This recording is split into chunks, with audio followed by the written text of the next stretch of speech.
Assalamualaikum warahmatullahi wabarakatuh. Selamat pagi, salam sejahtera bagi kita semua.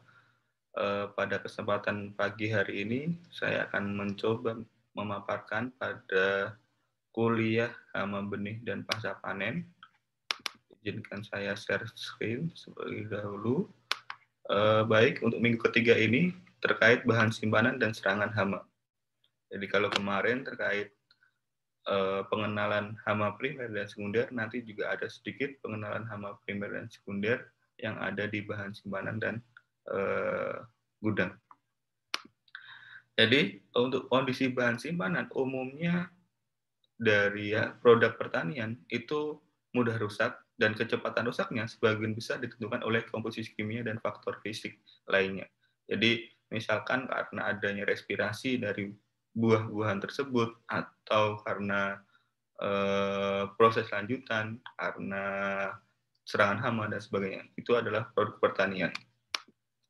Komoditas pertanian terbagi menjadi tiga, yaitu agriculture processing base, industrial processing base, dan byproduct. Nah, untuk agriculture processing base ini umumnya dari hulu ke hilir tanpa adanya proses apapun. Dan ini umumnya adalah pengolahan hanya melibatkan proses mekanik, misalnya biji-bijian. Jadi dari beras kemudian disosok seperti itu. Kemudian ada industrial processing base, dalam pengolahannya selain proses mekanik ada juga melibatkan proses kimiawi. Misalnya contoh produknya adalah gula. Kemudian byproduct yaitu meliputi dua processing, yaitu baik agriculture dan industrial. Misalnya adalah sebagian pakan ternak. Jadi tidak semua pakan ternak itu menggunakan dua processing, karena ada yang pakan ternak yang dari produk hulu dari hilir itu bisa langsung diberikan.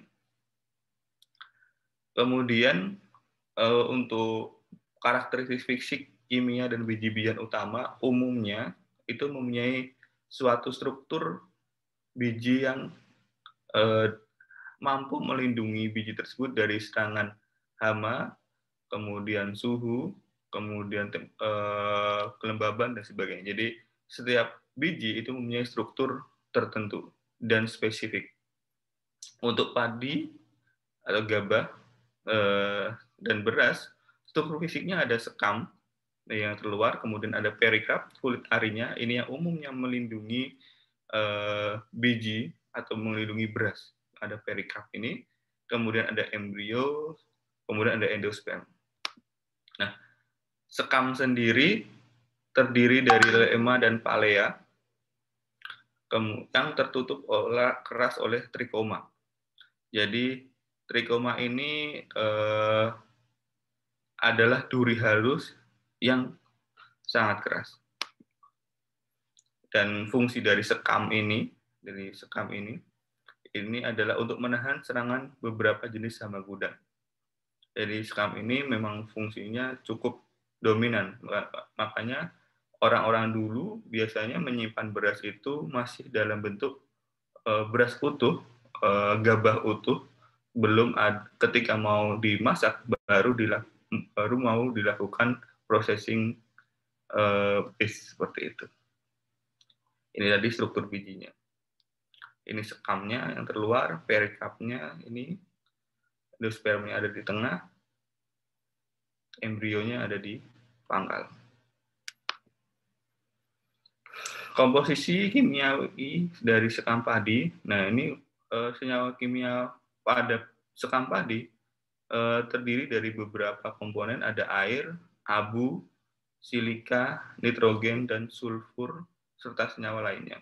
Dan komponen yang paling tinggi kandungan persentasenya yaitu adalah silika, yaitu sekitar 37,5 hingga 55%. Nah, persentase silika yang tinggi ini mampu meningkatkan kekerasan serta memberikan perlindungan yang cukup terhadap faktor luar. Jadi tadi di awal sudah pernah disebutkan, jadi bisa melindungi dari temperatur, bisa melindungi dari ancaman serangga, cendawan, serta yang lainnya.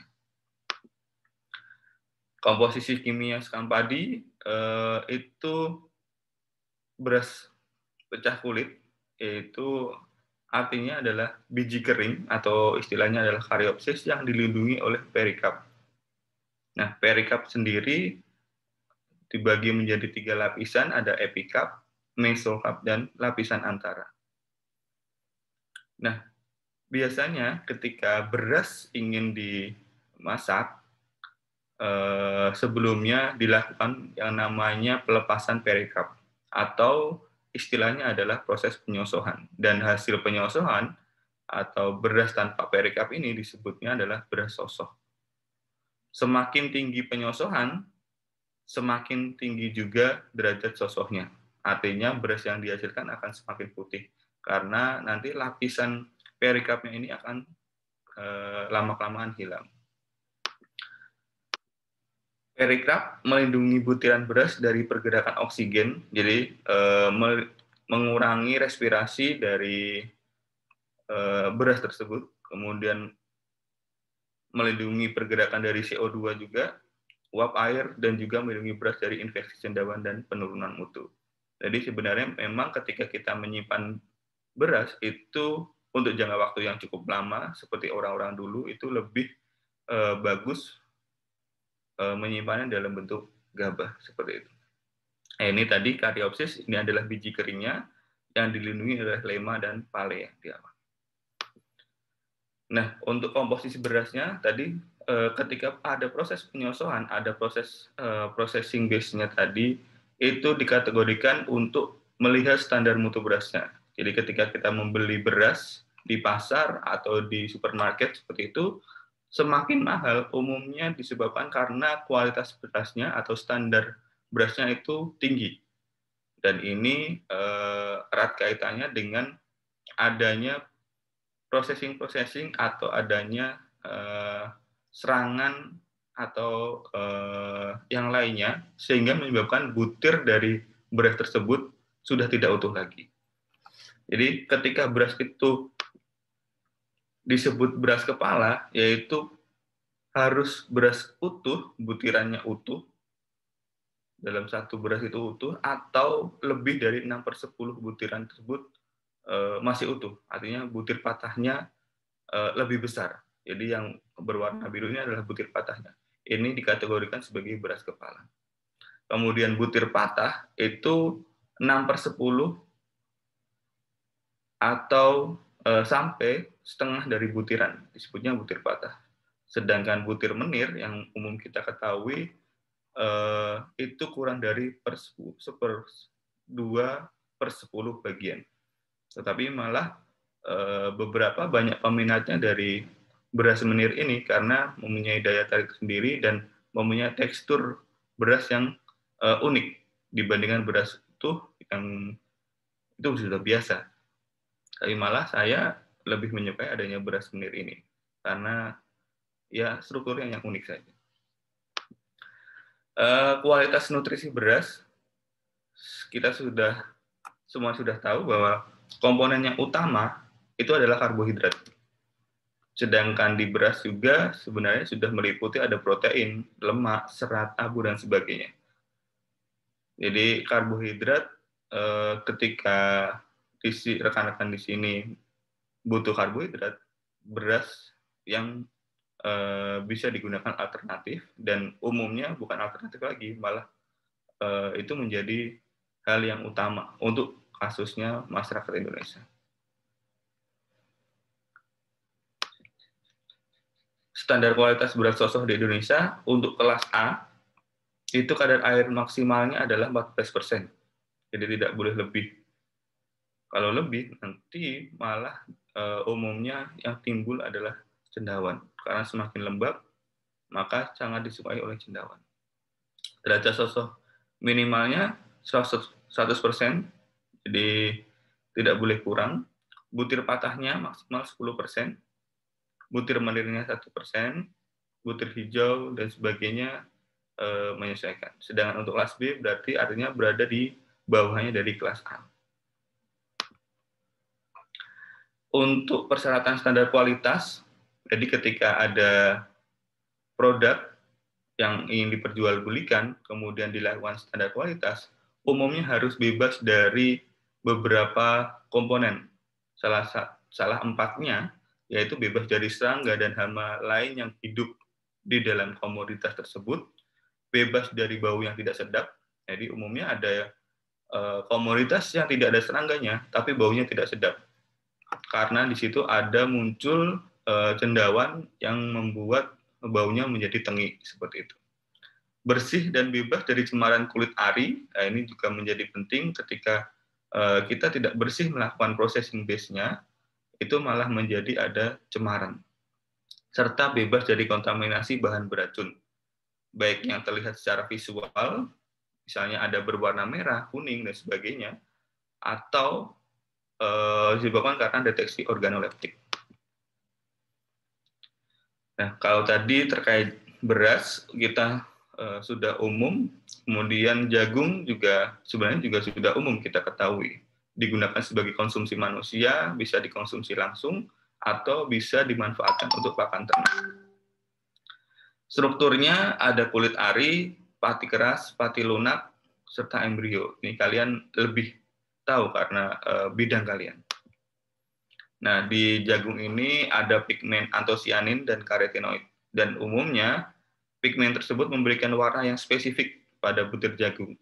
Apakah dia berwarna kuning, berwarna ungu, putih, dan sebagainya. Kemudian, pigmen tersebut juga membuat biji jagung menjadi keras dan terlindung dari serangan cendawan dan serangga. Selanjutnya ada kedelai. Kedelai juga sama, dimanfaatkan manusia untuk dikonsumsi serta digunakan untuk pakan ternak. Jadi untuk yang dikonsumsi umum sudah kalian gunakan, yaitu menjadi tempe, menjadi tahu, menjadi keripik, dan sebagainya. Itu untuk kedelai. Untuk pakan ternak bisa diolah terlebih dahulu, kemudian bisa diberikan untuk ke ternak. Strukturnya ada hipokotil, hilum, kotiledon, dan bulat ari. Hilum ini adalah struktur yang paling lunak karena di sini sehingga mudah untuk terjadi serangan hama. Kulit biji dari kedelai ini umumnya liat, kemudian resisten terhadap penetrasi serangga atau serangan cendawan, bisa masuk lewat hilum tadi. Rusaknya biji kedelai lebih disebabkan oleh serangan cendawan, bukan serangga. Nah, ini untuk nutrisinya. Beras, jagung, dan kedelai. Untuk karbohidrat tertinggi itu terdapat pada beras dan jagung, yaitu lebih dari 70%. Sedangkan untuk protein itu pada kedelai, yaitu sekitar 35%. Jadi ketika sudah makan jagung, ya sebaiknya tidak perlu makan beras lagi. Akan tetapi psikologis dari kita tidak makan atau belum makan nasi, artinya ya bisa diartikan itu belum makan. Jadi padahal karbohidrat yang terkandung di dalam jagung itu juga tidak jauh berbeda dari kandungan karbohidrat dari beras. Sebagai pelengkapnya membutuhkan protein, lemak, dan sebagainya, itu menggunakan tambahan-tambahan lain seperti kedelai dan sebagainya. Komponen untuk jagung dan kedelai di Indonesia ada kelas A, ada kelas B. Ini kadar airnya, kemudian butir patahnya, butir rusaknya, dan sebagainya. Ini juga sama untuk kedelai. Nah, untuk persentase risiko penyimpanan gabah terhadap beberapa hama benih penting di 27 negara. Di kasusnya di sini adalah penyimpanan gabah, jadi lokasinya di gudang penyimpanan yang umum diketahui ada dua spesies ini yang dominan, yaitu Phytotroga cerealela dan Phytophilus oryzae. Ini umum sekali diketahui dari 27 negara, dua spesies ini yang paling dominan. Karena dua spesies ini adalah hama utama, hama primer dari gabah beras. Kemudian persentase resiko di penyimpanan beras di 38 negara ada beberapa lagi. Jadi ini pustakanya berbeda, tetapi Cytopilus masih menjadi yang dominan. Dilanjutkan oleh Rhizoberta, ini juga menjadi hama primer pada beras. Tapi yang unik di sini ada Tribolium dan Oryzipilus surinamensis yang menjadi hama sekunder, tetapi dominan diketahui berada di gudang penyimpanan beras. Nah, untuk jenis serangga hama gudang bulog dari survei itu Tribolium yang paling dominan ditemukan, sekitar 60% dan disusul oleh Oryzipilus 19,1%. Kenapa Tribolium ini menjadi dominan? Karena Tribolium ini mampu memanfaatkan butiran-butiran atau pecahan-pecahan dari komoditas yang ada di gudang, entah itu beras, jagung, kedelai, kacang hijau, kacang tanah, dan sebagainya. Tribolium ini dengan sumber daya yang sedikit, tapi dia mampu memanfaatkan dengan sangat baik. Makanya ketika ada survei terkait serangga yang ditemukan di gudang, Tribolium ini yang paling dominan. Dan Tribolium ini juga hamanya kecil, pipih, sehingga bisa bersembunyi di celah-celah, baik celah kayu, celah pada tembok dan sebagainya. Makanya nanti di kuliah selanjutnya itu untuk gudang umumnya tidak boleh bersudut. Gudang umumnya harus membentuk, jadi sudutnya dikurangi, artinya lebih seperti setengah lingkaran seperti itu, jadi tidak boleh bersudut. Kalau bersudut kan seperti ini, 90 derajat, tapi sudutnya dihilangkan. Jadi melengkung seperti itu. Hasil survei di 41 unit gudang di Bulog, nah ini 100% ditemukan Tribolium castaneum. Yang kedua ada Psychoptera atau hama gurem. Untuk praktikum sebelumnya sudah pernah kita jelaskan. Nah ini hama Tribolium ketika sudah menyerang dan menyebabkan kerusakan, hamanya bisa mendominasi dari komoditas yang diserang. Kemudian untuk keanekaragaman dan kelimpahan hama gudang dari penelitiannya Setianingrum dari identifikasi serangga yang berasosiasi dengan beras dalam simpanan 2016.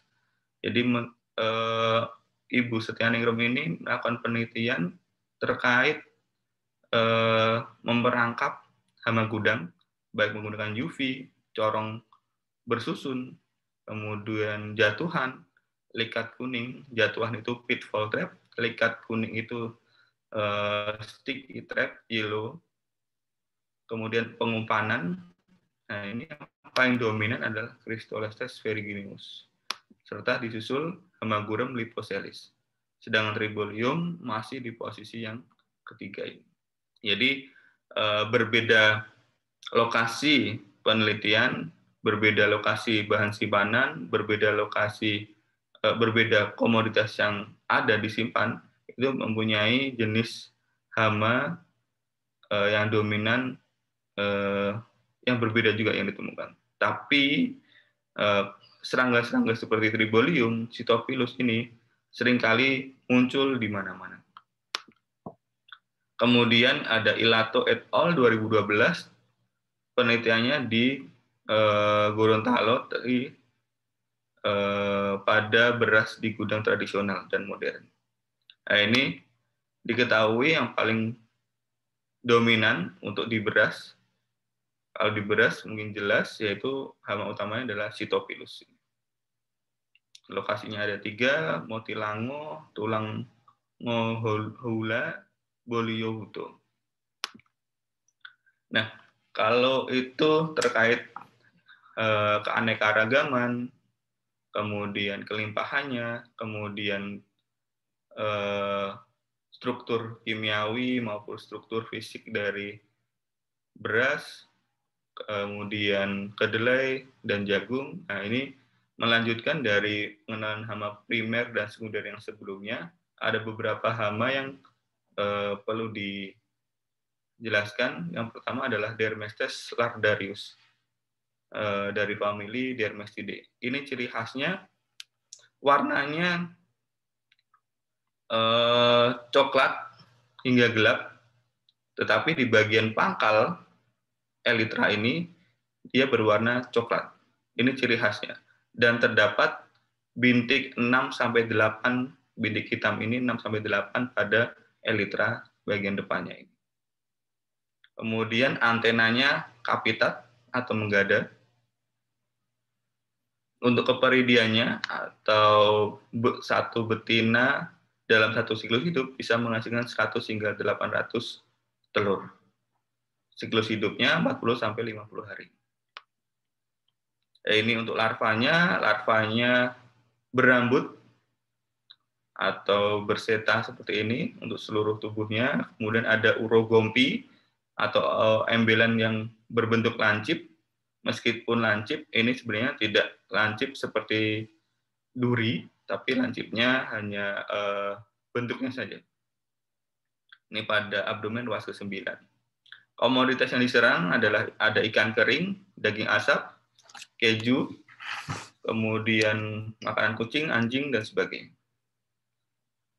Dermestes lardarius. Selanjutnya ada Aracerus fasciculatus, Coleoptera antribide. Ini mirip sekali dengan Calostobruchus bentuknya sekilas, tetapi familinya berbeda. Jadi ini menjadi hama utama pada biji kopi, biji kakao, bawang putih kering di gudang penyimpanan. Jadi untuk hama utama kopi di lapangan itu adalah ada hama penggerek buah kopi. Itu untuk di lapangan. Tetapi untuk di pergudangan ada juga hama utamanya, yaitu si Aracerus fasciculatus ini. Aracerus ini sama, antenanya kapitat, menggada ini. Kemudian tubuhnya beralur dan ditumbuhi rambut-rambut. Ini untuk larvanya bentuknya seperti ini, scarabaeform. Kemudian ini adalah pupanya. Nah, ini kopi yang diserang oleh Aracerus. Jadi di gudang penyimpanan kopi juga ada hama utamanya. Jadi kita proses pengelolaan kopi baik dari hulu sampai hilir sampai di penyimpanan itu perlu manajemen yang sangat baik sehingga mengurangi ancaman-ancaman baik yang disebabkan oleh serangan hama maupun penyakit seperti itu. Kemudian untuk di praktikum sebenarnya pernah dijelaskan, ini adalah Sosit Lipocelis Pentophilus Socoptera liposelidae. Jadi sosit istilahnya atau gurem. Ini adalah hama penting di Asia Tenggara dan mengganggu pekerja gudang. Umumnya ketika hama gurem ini menyerang, bau yang ditimbulkan dari komoditas yang diserang tersebut menjadi tengik baunya. Jadi kurang enak untuk dibaui. Populasi tinggi di gudang-gudang yang sering difumigasi dengan fosfin, umumnya gurem ini sudah banyak yang resisten. Jadi semakin sering dilakukan pengendalian menggunakan senyawa kimiawi, maka bisa menyebabkan kekebalan dari suatu hama itu. Pengendalian kimiawi dapat dilakukan dengan penyemprotan menggunakan senyawa lainnya, misalkan azametifos, karbaril, diltrametrin, dan permetrin. Jadi ketika ingin mengendalikan suatu hama, itu sebaiknya menggunakan bahan kimia yang bisa bergilir, jadi berganti. Jadi tidak pada satu jenis dan itu berulang-ulang. Ketika satu jenis dan berulang-ulang, itu malah menyebabkan kekebalan. Kemudian yang selanjutnya adalah kelompok tungau, kelompok tungau tepung floor mites, Acarus cirrus, Acarus siro, Acarina acaridae, familinya Acaridae. Warnanya transparan seperti ini, jadi putih transparan. Tungkainya berwarna ungu. Untuk imagonya itu tungkainya 4 pasang. Ini ada 4 pasang. Tapi untuk larvanya tungkainya hanya 3 pasang. Investasi ini tungau ini sangat menyenangi kondisi yang lembab. Jadi kalau gudang penyimpanan tidak baik aerasinya, bagian bawah umumnya lembab. Dan itu sangat disenangi oleh tungau tepung ini. Keperidiannya 20 butir dan siklus hidupnya hanya 2 minggu. Jadi relatif pendek sekali. 2 minggu menghasilkan 20 butir, 2 minggu 20 butir, 2 minggu 20 butir.